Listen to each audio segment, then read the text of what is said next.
ada tugas dari mata kuliah komunikasi bisnis. Jadi tugasnya itu membuat video podcast. Nah, kebetulan kan kakak ini mahasiswa yang aktif dalam bidang organisasi. Jadi saya ingin sedikit bertanya tentang organisasi pada kakak. Baik, saya boleh sedikit menjawab mengenai organisasi-organisasi yang akan kamu tanya. Jadi saya itu ingin bertanya Kak, sebelumnya kakak itu pernah mengikuti organisasi apa saja sih di kampus?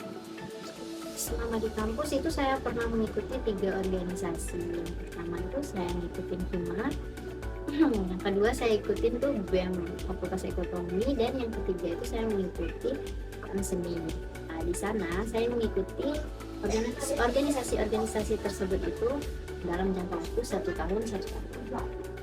Wah, ternyata sudah banyak ya kakak itu bergabung dalam organisasi. Berarti sudah banyak juga dong pengalaman yang kakak dapat dari organisasi itu. Kalau boleh tahu Kak, kan kakak ini kan udah banyak tuh mengikuti organisasi. Apa saja sih keuntungan yang sudah kakak dapatkan itu dalam organisasi yang telah kakak ikuti? Kalau keuntungan, saya tuh mempunyai banyak sekali keuntungan, mendapat banyak sekali keuntungan ketika saya mengikuti organisasi. Yang pertama, kita bisa belajar leadership, kita belajar memimpin, bagaimana kita menjadi pemimpin dalam kepanitiaan.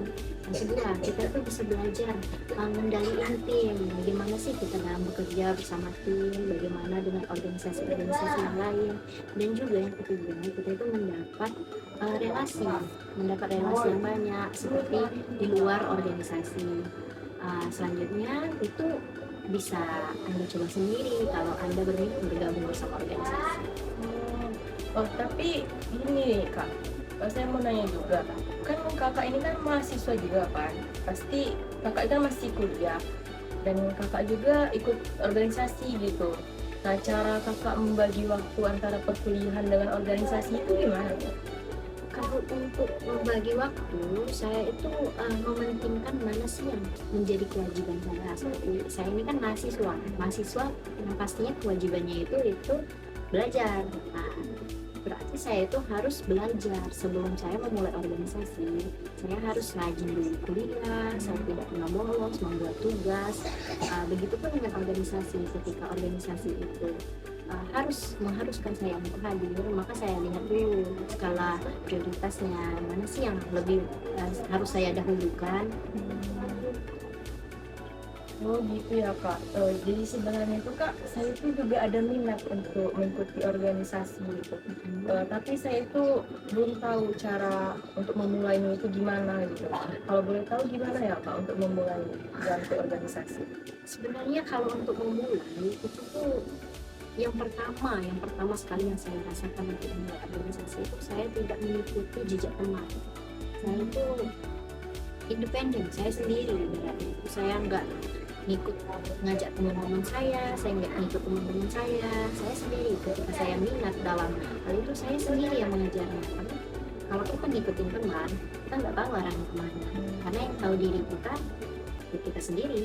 Orang lain nggak akan tahu apa sih kelebihan kita, apakah kita bisa di dalam organisasi, apakah kita minat dalam organisasi tersebut. Itu aja sih kalau untuk memulai. Oh jadi gitu ya Kak. Tapi ya sih Kak, kalau kita ngikutin teman tuh nggak bakalan bisa juga sih. Benar banget. Baik, sepertinya itu aja Kak podcast kita hari ini. Terima kasih ya Kak. Sama.